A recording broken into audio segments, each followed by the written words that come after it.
Last night, KUSI's Paul Rudy gave us a glimpse of what daily life is like aboard the USS Carl Vinson aircraft carrier. Tonight, in part 2 of his story, we get a behind-the-scenes look at what it's like for fighter pilots to take off and land on a floating runway.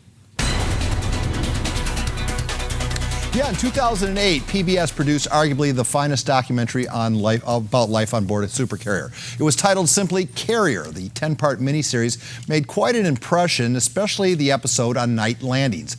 I vowed to myself if I ever got aboard a supercarrier, that would be the first storyline pursued. Photographer Jose Martinez and I were fortunate enough to make the acquaintance of FA-18 pilot Brian Sunshine Sinclair. The result is part 2 of our series of life below the hard deck, Sunshine at night.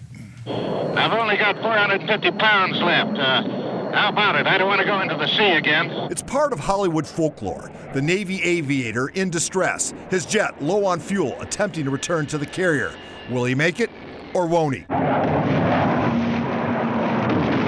When we left you, our group of DVs, distinguished visitors aboard the USS Carl Vinson, were climbing our way back to Vulture's Row to watch night ops.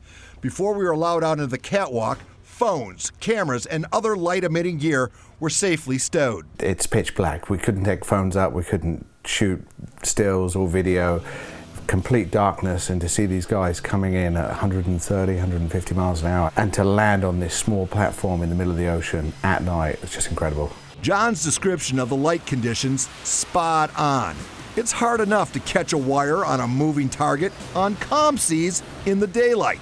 Turn out the lights, add a pitching deck, and dangerous quickly turns into treacherous. And I said, you know, you don't understand it now, but in about 20 minutes when people start trying to land on this, you're going to realize why I'm getting in this jet for you.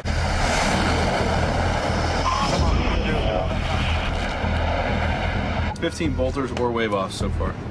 Lieutenant Commander Brian Sunshine Sinclair was assigned to the Nimitz when the PBS documentary Carrier was made.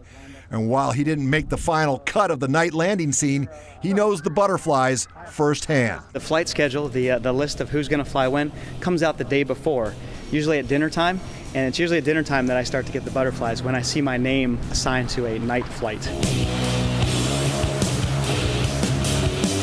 Rocket engines burning fuel so fast, off into the night sky they last. A veteran of over 600 carrier launches and recovery, Commander Sunshine patiently walks us through final approach at night. You can't even see the lights because the ship has to stay relatively dark.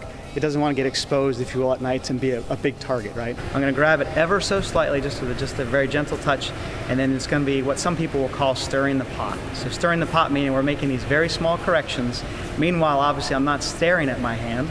I'm staring outside through the heads-up display at the aircraft carrier. In the landing mode, I'm thinking about smooth and continuous corrections to the aircraft. My throttle underneath my left hand has 2 parts to it.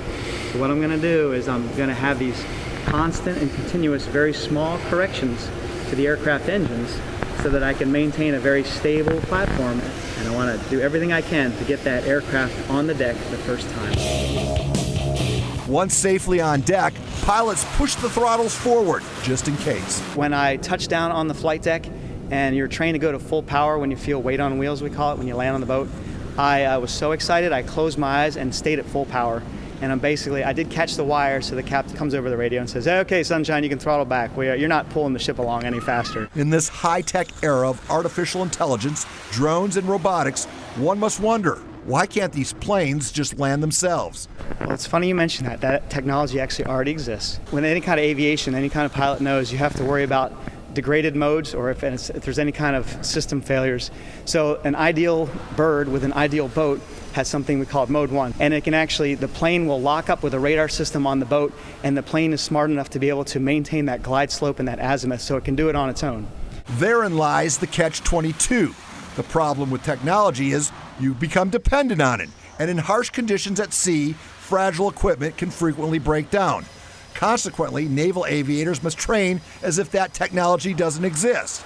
Each successful landing leaves you giddy like a schoolgirl. And then you know what, unfortunately. Before we say goodbye to Commander Sunshine, we have to ask about the moniker. I'm annoyingly happy in the morning, so I bounce out of bed at about 5:30, no coffee or caffeine required, and this is what you have to deal with. So in my first squadron, they weren't quite on that same timeline. So I would show up in the squadron, hey guys, hey, what's up? I'm ready to fly. They shut up, sunshine. In a blink of an eye, our 48 hours aboard the Carl Vinson were over. It was time to suit up and board our cod for the trip back to San Diego. It was our second such launch off the bow of the ship. I tried to record the first one on my cell phone, the sudden acceleration catching me by surprise. Second time around, I was determined to do much better. Alas, I hope one day to get a third crack at it, along with photographer Jose Martinez. Paul Rudy, KUSI News. Jose! That was great. Hello. Excellent. You survived. We did.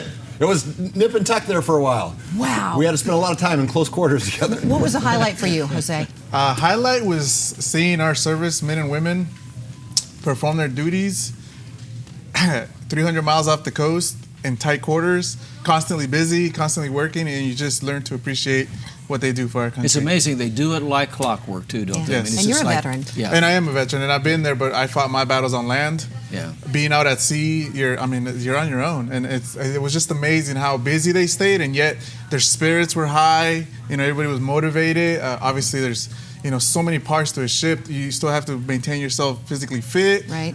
Eat right. You have to stay motivated. You know, Did Paul misbehave? No, Paul was great. We were so busy as well. Yeah. Because we're trying to capture every picture. We're trying to capture every moment. And we were so limited because everything's classified. It is a military ship. You know, we were there as their guests. Yeah. So they were telling us what we could film, what we couldn't film, who to talk to, who not to talk to. And so we were so limited when it came to filming certain shots, getting certain interviews. And yet we came back with a great story, and I think that's where the pride lands. We're out of time, but I'm curious for both of you, what was the highlight? If you could single one thing out, what was the highlight? Being 10, 15 feet from these aircraft landing, taking off. I mean, just... That is burned in our souls. It chills up the spine. Very much so, yes. Great experience. Yeah. Thanks, guys. Good job. Thank you. Great job.